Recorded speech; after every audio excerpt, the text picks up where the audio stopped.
Episode 3 of Noragami Season 2 was freaking crazy. And also, I was definitely right when I suspected of Iha being the one who was infected, because we see now that at the beginning of the episode, Iha has a phantom, growing out of her back. And we see now that Kugaha, this guy, even though right now he's a piece of shit, he is very good with medicine, as he actually used a medicine to actually rid the first phantom or blight that was appearing on her. But apparently every time this girl loses control, we see now that, once again she gets infected.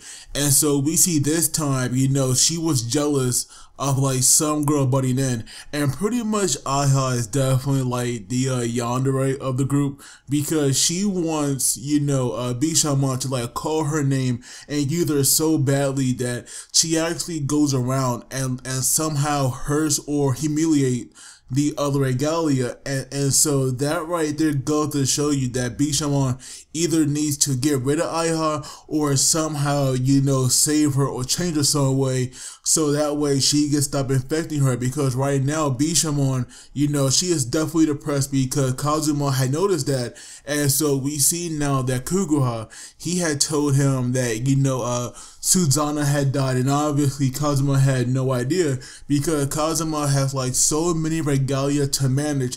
It's definitely hard for him to like focus on one at a time and definitely, and definitely remember them all. And so right now he had went to go to the lower realm, the human world, I guess you can call it. And so we see that he asked Kugaha to like stay by Bishamon's side, and we see that when he took her medicine and like some tea, Kugaha, finally put his plan into motion. And we see him now telling Bishamon that he saw Kazuma and Yato, hanging out, and it's possible they are working together. And so right now, Bishamon is like learning about what happened with like Yukine in Season 1, and we see that right there, really shocks her.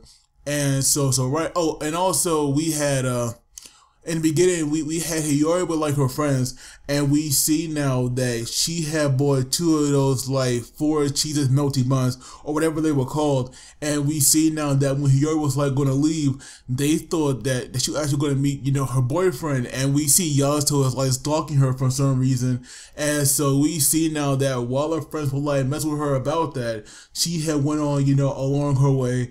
And we see now that because of that, Yato was like still stalking her, but of course she had picked up on his scent. Like, even when her soul is like in her body, she still has like a pretty good nose. And so we see now that when she had found Yato, we see them eventually have just like pretty sweet moment where we have Hiyori saying that like every day she will visit Yato, and it's because that he has not granted her wish and like nothing more. And so we see now, oh, and also that she will like never forget him. And we see that right there really made a lot, like really meant a lot to Yato. And we see him now getting back into the trash, but of course he could not admit how he like really felt, because under his breath he said, "I hope that lie isn't a lie," and Yori obviously didn't hear that.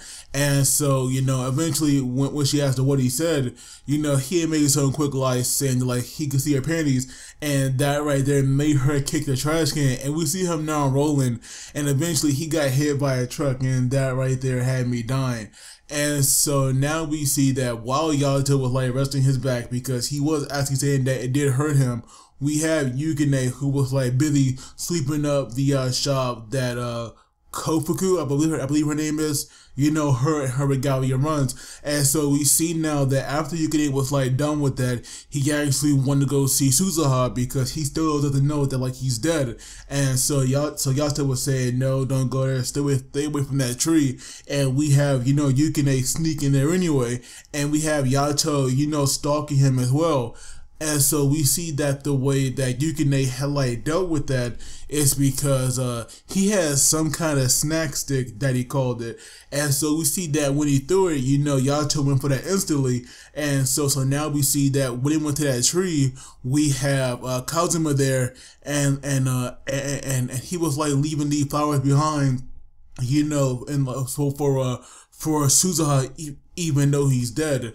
And so right now, when like Yukine realizes, like what happened, Yato feels that almost instantly. And then we see now that when Kazuma was like going back to Bishamon's manor, Yukine appeared out of nowhere and pretty much, just like tackled him. And so right now, back in the Bishamon manor, we have Kazuma trying to actually hide Yukine, but it was too late because Bishamon was like already there. And so right now, Bishamon was like calling him out on what happened, in season 1, where he had helped out, Yato.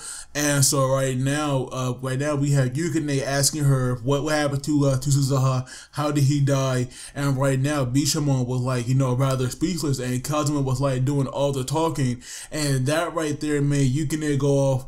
And he had every right to, because he has said this place is hell, and really it is, because you have all these regalias walking on very thin ice, because they always have to put on just like a fake smile and act like everything is okay, even though in most cases they are all pretty sad and depressed, because because Bishamon has so many, most of them don't even get used, and pretty much they get the Suzuha treatment where they're practically forgotten about, but at the same time they have to act like everything is okay. And so right now, Bishamon, she actually, had enough, and we see her now almost snapping after, Kazuma has said that like Yato is not her mortal enemy, he is a factor savior. And I also wonder what he means by that, but I'm thinking that maybe the reason why Yato had possibly, killed her family, so long ago, like Bishamon claims that he did, it's possible that maybe that all her old regalias were possibly plotting against her, what's the name, Kugaha now, or maybe they were all infected, and it's possible that they did not have a way to like purify them like they do now, and maybe like Yato had no choice but to kill them in order to save Bishamon's life. But we see that when Bishamon actually tried to shoot Yukine, Kazuma actually made a borderline to actually protect him. And so right now we have Bishamon calling out, Kazuma's name, because we see that at first she was like going to use him, but we see that apparently that either she did not have the strength to do that, or maybe she had enough, but eventually she actually exiled this guy, and Kazuma was like the head of all the regalias, because we see that him being exiled had a lot of impact. And also Kaguha or Kugaha, whatever his name is, the doctor.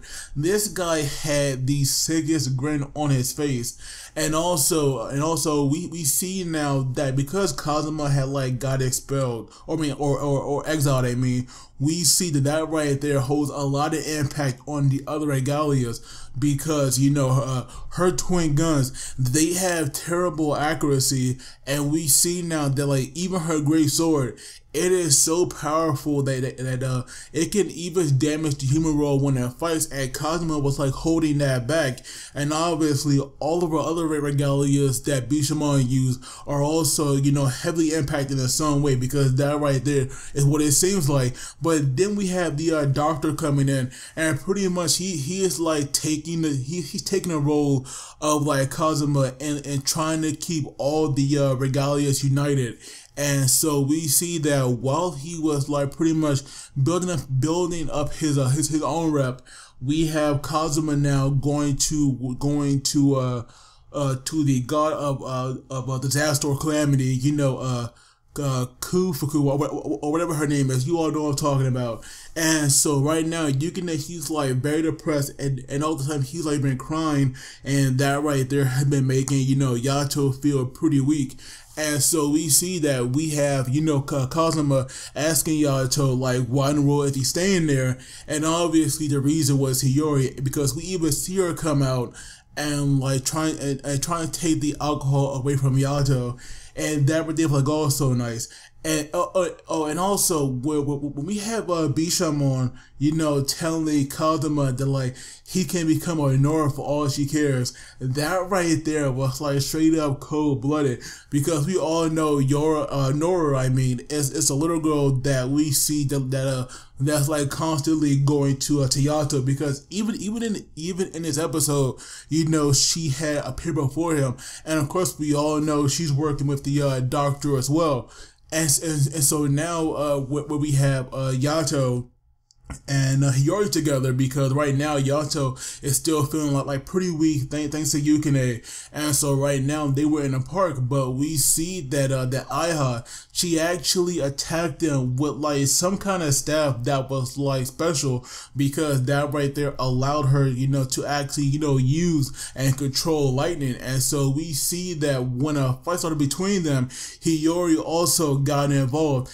and also the animation, you know, well, pretty much the animation overall for the episode was like pretty freaking great. If there was like one thing I had to be nitpicky about, it's where we had the characters where it was like kind of zoomed out, and we see that, you know, everything was like animated except for their faces. I don't know why, but that right there always bugs me. But the fight scene and the animation, that was on point as usual. I was like digging that.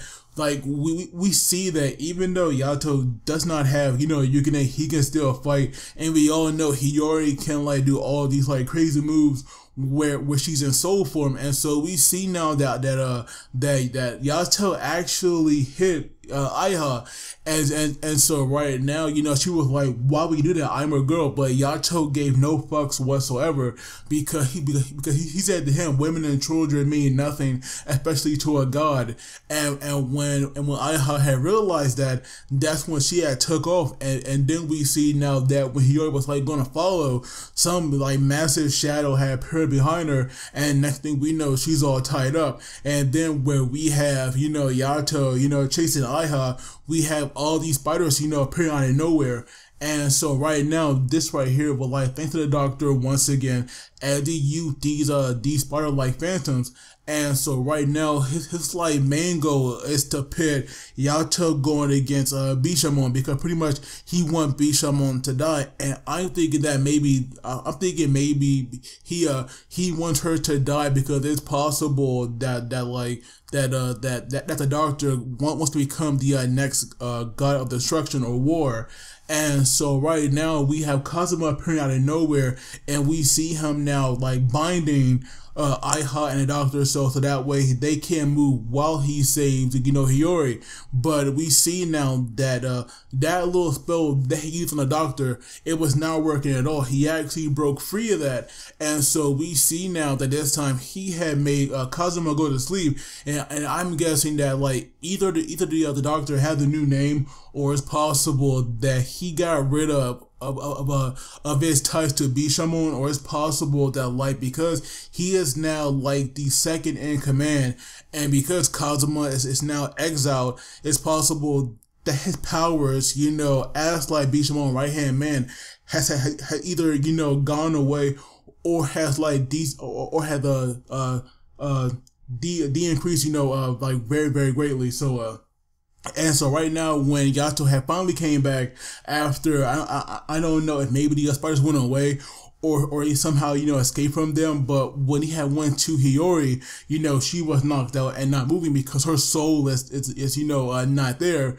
And so right now, from the preview, we are definitely getting Bishamon versus Yato next week, so that right there should be pretty good. But for the episode, to me, it was like fantastic. You know, what Yukine was saying, you know, to Bishamon, you know, I still can't recall it, because that right there was a very powerful scene.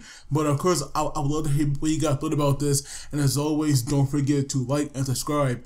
But as always, you got to take it easy. And I will see you all next time.